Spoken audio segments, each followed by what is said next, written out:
Hi friends, welcome back to my channel. ಇವತ್ತಿನ recipe ಏನಪ್ಪ ಅಂದರೆ ಹಲಸಿನ ಹಣ್ಣಿಂದ ಕಡುಬು ಮಾಡೋದು ಹೇಗೆ ಅಂತ ತೋರಿಸ್ಕೊಡ್ತಾ ಇದ್ದೀನಿ. ಇದು ಮಲೆನಾಡು ಸೈಡಲ್ಲಿ ತುಂಬಾ ಸ್ಪೆಷಲ್. ನಾನು ಅಮ್ಮ ಮನೆಗೆ ಹೋಗಿದ್ದೆ. ಅಮ್ಮ ಹಲಸಿನ ಹಣ್ಣು ತಂದಿಟ್ಟಿದ್ರು. ಹಾಗೆ ನಮ್ಮ ದೊಡ್ಡಮ್ಮನೂ ಬಂದಿದ್ದರು. ಅದಕ್ಕೆ ನಮ್ಮ ದೊಡ್ಡಮ್ಮ ಹಲಸಿನ ಹಣ್ಣು ಕಡುಬು ಮಾಡೋದು ಹೇಗೆ ಅಂತ ನನಗೆ ತೋರಿಸ್ಕೊಟ್ರು. ನೋಡಿ, ಇದಕ್ಕೆ 2 ಲೋಟ ಅಕ್ಕಿನ ಚೆನ್ನಾಗಿ ತೊಳೆದು 3 ಅವರ್ ನೆನೆಸಿ ಸೇರಿಸ್ಕೊಂಡಿದ್ದಾರೆ. ಹಾಗೆ ಅದೇ ಲೋಟದಲ್ಲಿ 6 ಲೋಟ ಆಗೋವಷ್ಟು ಹಲಸಿನ ಹಣ್ಣನ್ನ ಸಣ್ಣ ಸಣ್ಣದಾಗಿ ಹೆಚ್ಚಿ ಹಾಕ್ಕೊಂಡಿದ್ದಾರೆ.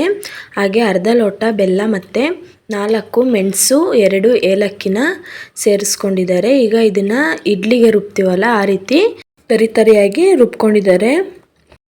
ಈಗ ಬಾಳೆದೆಲೆನ ಬೆಂಕಿಲಿಟ್ಟು ಅದನ್ನು ಚೆನ್ನಾಗಿ ಸುಡ್ತಿದ್ದಾರೆ. ನೀವು ಬೇಕು ಅಂದರೆ ಗ್ಯಾಸಲ್ಲಿ ಕೂಡ ಸುಟ್ಕೊಬೋದು.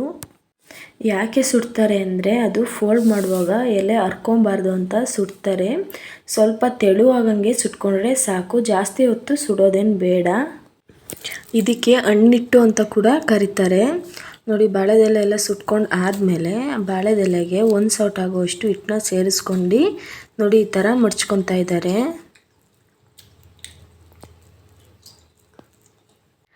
ಈಗ ಇದನ್ನು ಕಡ್ಬಿನ ತಪ್ಪಲಿಗೆ ಒಂದ್ರ ಮೇಲೆ ಒಂದು ಜೋಡಿಸ್ಕೊಬೇಕು. ನೋಡಿ, ಈ ಥರ